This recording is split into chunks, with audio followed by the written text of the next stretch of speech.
percaya sama diri sendiri bahwa kita mampu, jangan batasin diri kita, dan akhir-akhirnya nyesel. Karena sering banget orang kayak gitu, coba dulu ikut ini ya, coba dulu ikut kegiatan ini, iya. Nyeselnya belakangan. Jadi tenang, harus positif, pasti bisa. Pasti bisa. Dan kalau misalnya mau bagi waktu, tinggal infoin ke ketua BEM.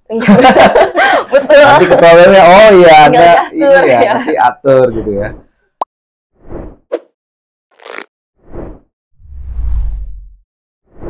Kembali lagi Brosis di Medi Podcast. Jadi pada kali ini kita sudah kedatangan tamu yang spesial nih. Jadi tamu ini merupakan mahasiswa kedokteran yang dulunya pas preklinik cum laude, tapi bisa fokus berorganisasi. Mulai dari ketua BEM di fakultas kedokterannya, nyambi juga di CEO AMSA, nyambi juga di CI ISMKI. Nah, di sini kita udah kedatangan oleh Kak Tasya. Selamat pagi, Kak Tasya. Pagi dong. Sebelumnya thank you ya, Tasya udah datang di Medi Podcast kali ini. Ya, makasih juga udah diundang ya, Dok. Siap. Jadi sebelum kita mulai, mungkin Tasya boleh sharing background-nya dulu dari pendidikan di FK mana, lalu sekarang angkatan berapa, dan kegiatannya apa sekarang.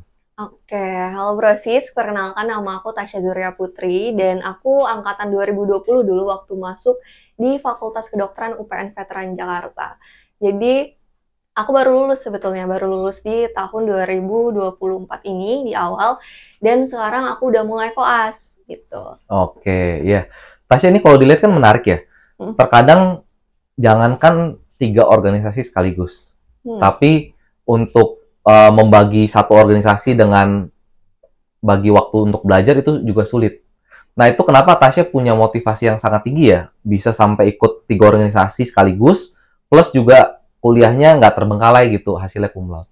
Oke, sebenarnya koreksi dulu, aku 4 organisasi sekaligus waktu tahun kedua gitu. Oh iya, satu lagi? Satu lagi ada KSMK, itu lebih ke minat bakat sih, aku masuk tari tradisional. Oh, keren. Jadi bawainnya tari apa nih? Waktu itu latihannya Salman sih. Salman ya, Salman, Aceh ya? Salman Aceh. Oke, siap. Oke, nah kalau untuk motivasinya sendiri, sebetulnya aku itu fun fact dikit, dulu nggak punya background organisasi, jadi waktu SMA aku nggak ikut organisasi sama sekali.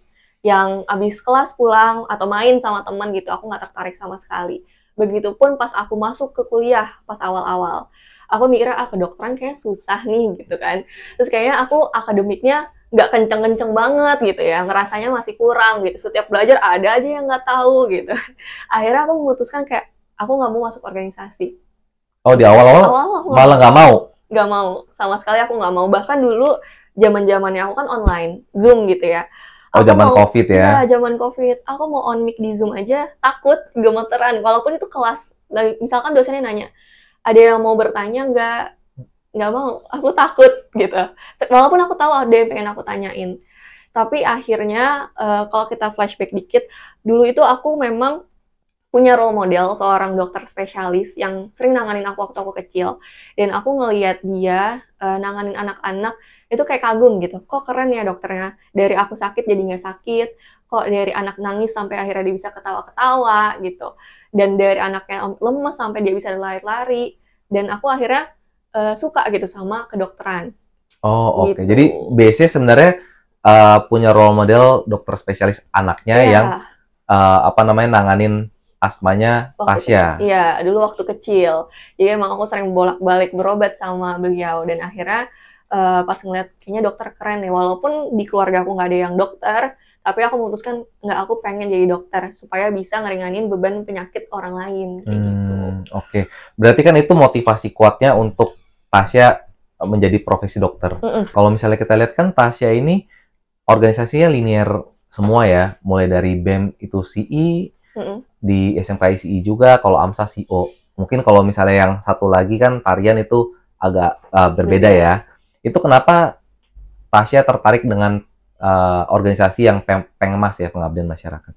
Oke, sebenarnya itu berkaitan juga dari tujuan awal aku masuk ke kedokteran. Memang karena dari role model aku ngeliatnya dia membantu orang gitu ya, meringankan penyakit orang. Dan akhirnya aku pengen bantu orang. Jadi motivasi aku masuk kedokteran pun karena aku pengen bantu orang gitu. Tadinya aku sangat fokus untuk menjadi dokter yang baik, supaya nanti bisa bantu orang dengan benar gitu. Tapi ternyata pas aku ngelihat senior-senior aku yang ikut organisasi, kesempatan mereka untuk membantu orang lain itu lebih banyak, lebih besar dan lebih luas gitu. Skala yang mereka berikan bantuannya bisa mengenai orang yang lebih banyak dibandingkan ketika aku di preklinik diem-diem aja gitu, cuma belajar-belajar aja gitu. Akhirnya aku ikutlah semua organisasi yang berbau-bau community gitu ya, community empowerment, community outreach. Aku ikut. Pokoknya dulu kalau misalkan ada event-event pengabdian masyarakat, mau itu sekedar campaign atau bahkan aku terjun ke bencana alam langsung, aku pasti mau ikut karena aku pengen bantu orang kayak gitu. I see. Jadi memang motivasi awalnya karena spesialis anak itu dalam point of view-nya membantu pasien, akhirnya jiwa sosial atau membantunya juga terpanggil ya. Keren. Nah, tadi kalau bencana alam, Tasya ikut bencana alam di lokasi mana aja ya pengalamannya? Oke, aku pernah turun waktu gempa bumi di Cianjur waktu itu barengan sama IMT, Ikatan Dokter Indonesia. Terus juga pernah turun pas kebakaran Tambora. Itu aku turun dua-duanya. Berarti di gempa bumi sama kebakaran di Tambora kemarin, sama Cianjur, ada pengalaman yang unik gak atau yang menyentuh hati yang akhirnya makin menguatkan lagi motivasi kita dalam melakukan pengabdian masyarakat? Oke, ada banget, terutama waktu yang di Cianjur kali ya, karena saat itu pengungsi itu kekurangan tempat untuk mengungsi di bagian pusat. Akhirnya banyak yang bikin tenda-tenda dekat rumah-rumahnya. Sedangkan kita aja ke sana menelusuri sawah-sawahan gitu ya. Dan satu tenda itu bisa sampai 20-30 orang dari masyarakatnya yang bikin sendiri. Tendanya itu cuma dilapisin sama satu terpal. Dan akhirnya tuh rembes, lumpur di bawah itu rembes. Pas itu musim hujan juga ya? Iya, musim hujan, Dok. Dan akhirnya banyak yang sakit kulit, gatal-gatal di sana tuh. Terus banyak yang demam, mungkin infeksi gitu ya, dan segala macamnya. Saat itu memang kita mahasiswa kedokteran yang turun nggak bawa obat gitu. Tapi kita diminta sama ID untuk ngelis kira-kira penyakitnya apa aja yang kita temuin, dan nanti request obat ke pusat. Nah, yang beratnya itu adalah ketika di sore hari saatnya kita udah balik ke pos lagi, orang-orang tuh belum dikasih obat sama sekali gitu, belum ditanganin sama sekali. Mungkin kalau ada yang kayak misalkan luka itu kita bisa pakai P3K gitu ya. Tapi orang-orang yang demam, orang-orang yang sakit, muntah-muntah segala macam nggak tahu tuh minta tolong. Kayak, "Dok, tolong, kita ini udah demam berapa hari, anak saya, Dok, tolong, Dok," kayak gitu. Tapi kita nggak ada obatnya. Iya, kita nggak bisa ngapa-ngapain, dan dengan berat hatinya kita harus tetap meninggalkan tempat itu. Gitu. Sampai akhirnya obatnya belum sampai ya? Iya, obatnya belum sampai. Kita walaupun requestnya udah berapa jam gitu, mungkin mobilisasinya juga susah ya. Betul. Kita aja harus jalan kaki gitu kan, trekking sendiri, apalagi kalau bawa supply gitu. Akhirnya ya mau nggak mau kita harus meninggalkan pos itu karena memang sudah malam. Kan nggak boleh ya kita di sana sampai malam gitu. Betul. Jadi harus balik lagi, tapi besok paginya dianterin. Dianterin lagi ya. Oke. Ya itu jadi hal yang challenging ya memang saat lagi bencana itu. Ya siapa sih yang sangka dari terpalnya kena hujan akhirnya bikin orang sakit kulit atau demam ya. Oke. Itu berapa hari ya di Cianjur, Tasya? Itu 2 hari aja sih. 2 hari 1 malam. 2 hari 1 malam ya. Oke. Nah, dari pengalaman di Pengmas ini kira-kira membuat Tasya jadi pengen nggak sih ke arah public health atau mungkin kedokteran yang berkaitan dengan masyarakat gitu? Sejauh ini sih so-so lah ya, ada banget sebenarnya keinginan untuk menuju public health, tapi ada juga yang pengen fokus di klinisi juga ada gitu. Oke, jadi masih setengah-setengah ya. Karena kan juga perjalanannya masih panjang kan, koasnya juga sedang berjalan ya. Oke. Nah, kita balik lagi. Ini kan tadi udah pengalaman Pengmas, berarti Pengmas itu pas Tasya lagi organisasi? Tingkat 2 di BEM, AMSA, itu sama SMKI. Oh, dulu pas lagi CI ya? Belum jadi ketua BM? Belum. Oke. Lebih sibuk yang mana nih? Antara pegang 3 organisasi sekaligus, 4, sama 1 organisasi yaitu ketua BEM? Kalau menurut aku pribadi 1 tapi ketua BEM. Karena ya kalau misalkan di UPN sistemnya itu BEM-nya menaungi organisasi di bawahnya gitu. Jadi kayak AMSA-nya, TBM-nya, keagamaannya, tadi yang minat bakat, sama himanya farmasi itu kan dinaungin sama BEM. Jadi si ketua BEM ini nggak cuma ikut di acara BEM, tapi ikut juga di acara KSM-KSM-nya. Totalnya tuh 1 tahun ada sekitar 100-an acara yang aku harus datengin sebagai ketua BEM. Harus datang. Harus datang. Enggak, kalau nggak bisa diwakilkan. Diwakilkan, tapi aku cuma 2 kali nggak datang. Dari total Wih, 100. semuanya jadi datang ya? Datang terus. Itu 2 kali pun karena emang bentrok barengan acaranya. Jadwal acaranya. Jadwal acaranya barengan, tapi diwakilin sama wakil aku waktu itu. Oke, jadi memang pada akhirnya saat kita ikut organisasi ini menyita Banyak waktu ya. Oke, sebelum kita masuk ke situ, kalau Gen Z nih Tasya, biasanya dibilang nggak harus organisasi kok, tapi banyak pilihan di luar sana ya yang terbuka. Misalnya, mungkin kalau Gen Z tuh lebih personal branding gitu ya, atau aktif di sosial media. Nah, di sini kenapa Tasya memfokuskan diri untuk ya udah saya ikut organisasi aja, bukan ke arah misalnya pas kuliah itu personal branding ataupun jadi influencer gitu di sosial media. Sebetulnya menurut aku organisasi ini adalah salah satu langkah awal untuk bisa ke jenjang selanjutnya, mau jadi influencer, mau jadi content creator. Menurut aku sumber pertama yang kita belajar itu ya di organisasi. Dan organisasi itu nggak cuma mungkin meningkatkan kita dalam public speaking, dalam pengalaman dan segala macamnya, tapi organisasi itu juga ngasih kita keluarga baru gitu. Dan menurut aku tuh sangat penting untuk mahasiswa kedokteran yang 3 tahun rutinitasnya sama gitu-gitu aja. Kita butuh teman sharing kan. Kita butuh teman yang kita stres bareng tapi di hal lain gitu. Bukan di pelajaran. Bukan di pelajaran. Dan menurut aku itu tempatnya di organisasi.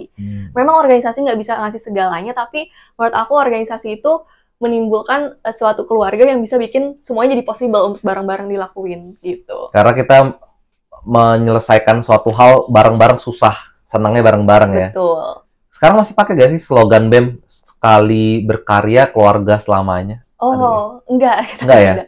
Kalau dulu saya kebetulan BEM juga, BEM cuman bukan di CI, di bagian MEP dulu. Oh, MEP. Dulu kalau slogan kita sih sekali berkarya keluarga selamanya gitu. Keren ya. Keren. Oke, jadi memang terkadang di BEM itu bukan perihal soft skill-nya aja mungkin ya atau pengalamannya, tapi juga kekeluargaannya. Betul. Oke. Selama BEM ini gimana akhirnya dari segala macam kegiatannya gitu, Tasya akhirnya bisa membagi waktu dari aktivitas organisasi dengan juga perkuliahan sampai akhirnya nilai kuliahnya juga tetap baik gitu. Oke, sebenarnya menurut aku ya, ini pandangan aku ngelihat anak-anak yang ikut organisasi sama yang nggak ikut organisasi itu beda. Mereka kerjanya lebih efektif ketika mereka ikut organisasi. Kenapa aku bisa bilang kayak gitu? Karena ketika kita ikut organisasi, kita jadi punya banyak deadline kan. Betul. Kita punya banyak target. Kita kerjanya lebih efisien biasanya. Contoh, kalau misalkan kita ada tugas nih, kita dibagiin PR yang sama, dikumpulinnya itu besok malam. Nah, ketika kita anak organisasi, misalkan kita tahu, oh nanti malam kita rapat. Kita akan ngerjainnya nyicil. Jadi gitu. lebih menghargai waktu. Lebih menghargai waktu. Gitu. Dan biasanya sih gitu sih. Dan aku nggak pernah meninggalkan akademikku untuk organisasi, begitupun organisasi untuk akademik. Jadi dua-duanya adalah tanggung jawab aku. Dan fun fact sedikit, waktu ujian, orang-orang tuh kan takut banget ya kalau lagi ujian ya anak-anak FK ya. Dan biasanya pada ngilang tuh di organisasi izin mau belajar segala macam yang biasa kan. Aku tuh waktu itu pas minggu pertama minggu ujian, minggu kedua minggu remet. Motivasi aku adalah aku nggak boleh masuk minggu remet supaya aku bisa ngerjain kerjaan BEM di minggu remet. Oh, I see. Gitu. Jadi aku mau nggak mau aku harus lulus semuanya di minggu pertama. Itu motivasi aku. Jadi ada tanggung jawab dan menghargai waktu juga. Iya, gitu. Poinnya di situ ya. Poinnya di situ. Walau mungkin maksudnya kita juga nggak menutup kemungkinan orang yang nggak ikut organisasi itu ada kegiatan lain di luar sana. Iya, betul. Tapi maksudnya poin di sini adalah yang mau diambil saat kita ikut berorganisasi, akhirnya kita bakal lebih menghargai waktu tadi, ya, menghargai waktu tadi dan bisa memanage. Dan pola pikirnya juga jadi lebih terbentuk sih, kayak lebih satset gitu kalau mikir, oh kalau ada masalah ini harus ini, oh kalau ada kerjaan ini harus dibikinnya kayak gini. Menurut aku pola pikirnya karena dituntut untuk terpaksa cepat, terpaksa bisa ngerjain semuanya dalam waktu yang singkat, akhirnya udah autopilot sendiri tuh ngatur jadwal. Dulu tuh aku awal-awal masuk FK masih pakai planner. Ada kelas ini pakai planner supaya nggak lupa gitu. Ada tugas ini pakai planner, dikumpulnya 2 hari, kerjanya di jam berapa. Oh, ditulis. Manual satu-satu ya? Manual gitu. Tapi pas aku masuk organisasi, udah semuanya luar kepala. Aku hafal jam rapat aku hafal ngerjainnya butuhnya berapa jam, dan aku kenal, oh diri aku kalau ngapalin 30 halaman tuh butuhnya 1 jam. Jadi gitu. Jadi itu membantu banget sih. Oke. Jadi memang dengan learn by doing itu akhirnya jadi kita jadi terbiasa ya. Terbiasa. Oke. Terbiasa sibuk. Terbiasa sibuk. Mantap. Karena tadi juga pasti jadi dokter biasanya sih banyak kegiatan ya. Oke. Itu turning point-nya kapan, Tasya? Yang akhirnya yang sebelumnya pas SMA nggak ikut organisasi, tapi sekarang malah organisasinya bablas banget gitu. Oke. 3, 4 gitu langsung. Itu turning point-nya waktu aku ikut latihan kepemimpinan dan manajemen mahasiswa di universitas. LKMM? Ya, LKMM, lokal. LKMM. Oke, lokal. Ya, waktu itu aku ikut LKMM lokal, terus aku ngeliat, maksudnya banyak pembicara yang ternyata keren-keren semua gitu, dan semuanya anak organisasi gitu kan. Dan akhirnya aku pengen nyoba. Pertama pengen nyoba. Nah, aku kan dulu belum pernah organisasi, jadi aku takut kalau aku daftar aku nggak kepilih. Jadi aku coba semuanya aku daftarin nih. Pertama itu bentar. Posisi yang pas masuk LKMM itu sebelum organisasi? Sebelum organisasi. Oh, oke. Akhirnya aku mencoba daftar BEM sama AMSA. Karena takut gak keterima tadi. Iya, takut gak keterima. Seenggaknya kalau misalkan gak keterima ada satunya kan, cadangan gitu. Betul. Tapi ternyata keterima dua-duanya dan sama-sama di pilihan pertama aku gitu. Si I dan si O tadi. Si I dan si O. Nah, pas aku ngejalanin, kok ternyata ngejalanin organisasi nggak ini ya, maksudnya mudah aja gitu. Dan enjoy aku ngejalaninnya. Mungkin karena memang passion aku di situ juga. Akhirnya aku lanjut lagi, ikutin yang ISMKI, aku daftar. Gitu. Apakah itu berbarengan atau di tahun setelahnya ya? Sebetulnya awalnya masuk BEM sama AMSA dulu, itu setengah tahun lah ya, nggak nyampe setengah, 4 bulan, 3 bulan. Setelah itu baru daftar ISMKI. Gitu. Karena ISMKI kan opreknya dia di awal tahun. Sedangkan waktu itu magang organisasi mulainya di tengah tahun menuju akhir. Gitu. Jadi, tapi udah masuk BEM, udah masuk AMSA, daftar lagi ISMKI. Keren. Dan semuanya bisa berjalan ya? Alhamdulillah ya semuanya berjalan. Kalau nggak, chaos. Karena aku emang nggak bisa lepas tanggung jawab sih menurut aku ya. Aku tuh merasa bersalah banget kalau aku ngilang, aku nggak jawab chat, aku merasa bersalah. Jadi aku emang kalau udah dikasih kerjaan, aku pasti kerjain gitu. Keren. Jadi memang tanggung jawab itu yang akhirnya bisa membuat kita lebih batu loncatan berikutnya. Iya, betul. Oke, ya. Jadi dari itu, dan ada gak ya tips and trick? Berarti kan tadi Tasya bilang pas di ketua BEM itu paling banyak waktu tersita. Karena kita harus ikut banyak acara, bahkan lebih dari 100. Nah, gimana caranya, ada gak tips-tips nih buat teman-teman yang mau ikut organisasi juga, dan dia pengen nih membagi waktunya organisasi dan akademiknya nggak terbengkalai? Oke, sebenarnya kalau tips dari aku, yang pertama kenalin dulu diri kita sendiri. Kenalinnya kita itu, kira-kira kita tipe belajarnya gimana? Kita butuh waktu untuk belajar itu seberapa lama sih? Seberapa lama sih kita ngapal? Kayak tadi 30 menit ya. Kayak, terus abis itu biasanya aku nge-challenge diri aku sendiri. Jadi, fun fact-nya juga adalah aku tuh selalu bikin rangkuman ketika ujian. Dan rangkuman aku itu dipakai juga sama teman-teman aku. Dan aku selalu bilang, aku akan selalu bikin rangkuman setiap ujian. Teman-teman aku suka nagih, Tasya udah bikin rangkuman belum? Jadi, tanggung jawab lagi dong? Tanggung jawab lagi, gitu. Terus abis itu dibilang kan, yang bener soalnya biasanya gue ngeliatnya punya elu, ngacunya punya elu gitu. Bentar ya, nanti pokoknya hamin 1 minggu dari ujian udah selesai. Jadi challenge aku punya tanggung jawab bahwa aku harus udah selesai bikin rangkuman buat teman-teman. Yang pasti bikin rangkuman itu kan belajar juga ya. Betul, pasti dong itu. 1 minggu sebelum ujian tuh udah selesai. 1 minggu sebelum? Oh, ini tipe mahasiswa yang belajarnya itu ya, apa namanya, jauh-jauh hari ya?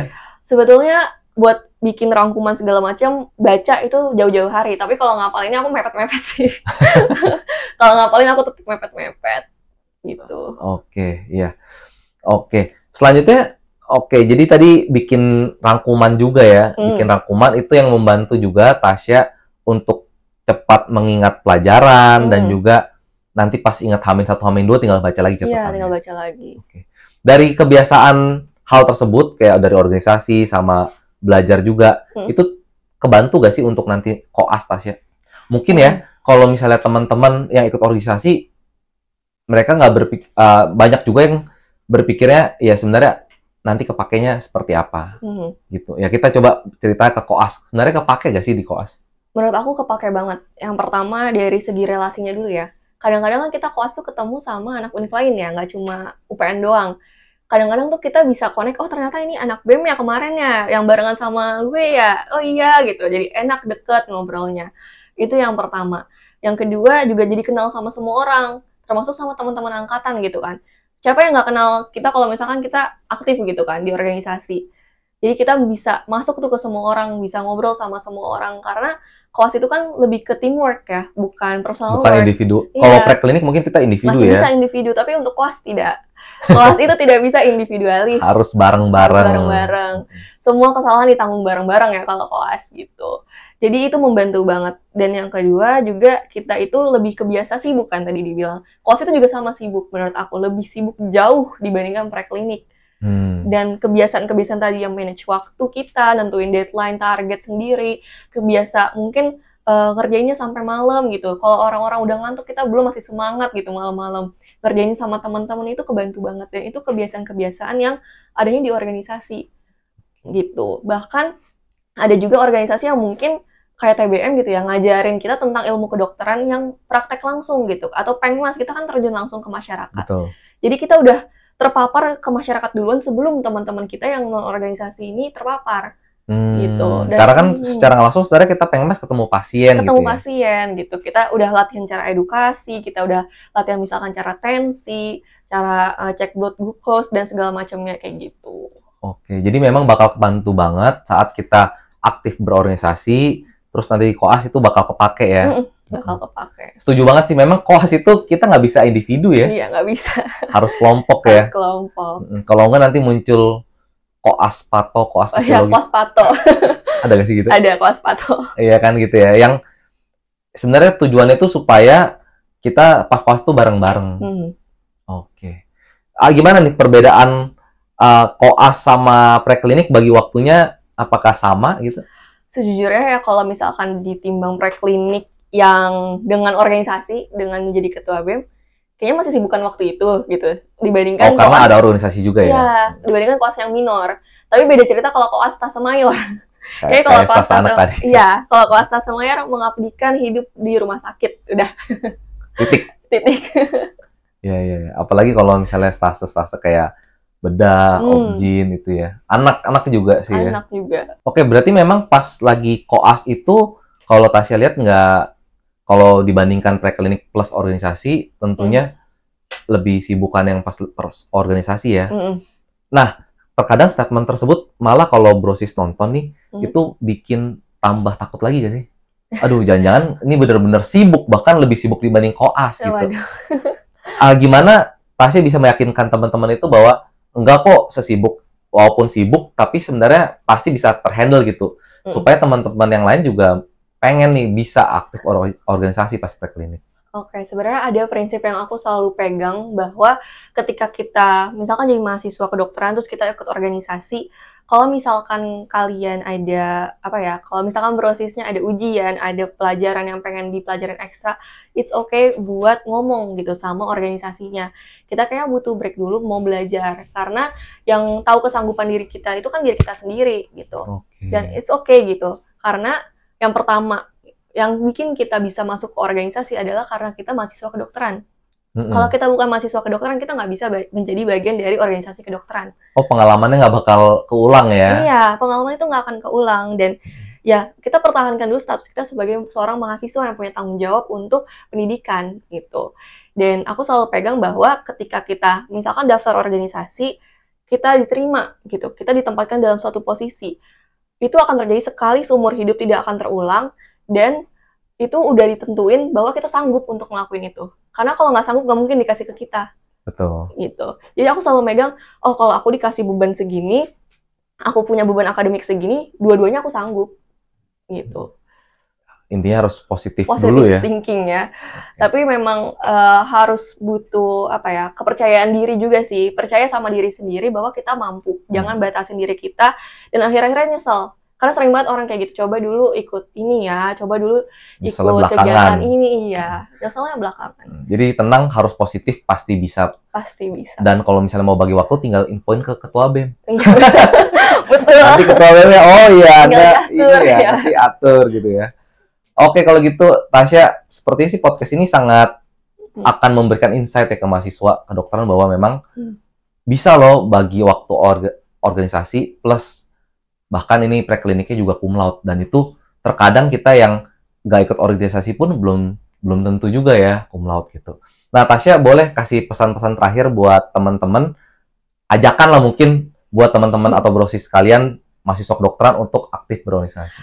Oke, buat brosis semua, ajakan dari aku, ayo ikut organisasi, karena banyak banget benefitnya, hal-hal yang kalian nggak bisa dapetin, hal-hal yang nggak akan terulang, cuma terjadi sekali seumur hidup. Dan menurut aku, organisasi itu menjadi suatu keluarga dan suatu ambience pengalaman baru, yang nantinya juga akan ngebantu ketika kita menjadi seorang dokter, gitu. Banyak membantu kita untuk persiapan, dan organisasi itu nggak pernah ngerugiin, karena ngebantu orang itu nggak pernah ngerugiin. Mantap. Ya tentunya sekali berkarya keluarga selamanya. Oke, sekali lagi terima kasih Tasya untuk sharing kali ini. Sangat insightful dan pastinya membantu mahasiswa kedokteran untuk pengen aktif berorganisasi. Dan thank you juga Brosis untuk nonton podcast kali ini. Dan semoga bermanfaat. Sampai ketemu di podcast berikutnya. Prepare Doctor.